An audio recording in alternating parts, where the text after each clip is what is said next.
Zdravím lidi, vítejte u dalšího let's play ze hry Stan, kde vidíte jenom a pouhé černo. Momentálně budeme kecat, takže jak se máte, chlapi? No.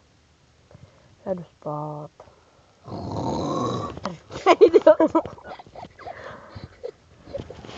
To byl nějaký soused vedle, který se furt plemí a chrápe. Nech toho, jsi trapnej.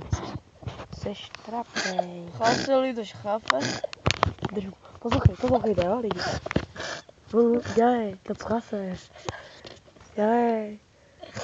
Als ze op zat net prassel de schaffen, toch gewoon al het prassel op gaan doen, misschien als dat gaf niet op prassel, als poes op los krodu pad na skochun.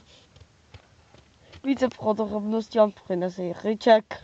Řekl bych, že v tom videu nic nebudete rozumět a já to zopakuju. Prasel, to šchafe, von fáře, fíšfá. Hin fáda, káďa, hin fáda, káňva. Víte, odpovídá Ježiček. Každopádně teďka to asi stopnu. Dám to na YouTube. Pokud se vám video líbilo, dejte like, pokud se nelíbilo, dejte sdílet, pokud se nelíbilo ještě víc, nesem tady, pokud se nelíbilo, dejte odběr, pokud se nelíbilo, tak pojďte se na něj dívat, vičku. Nazdar.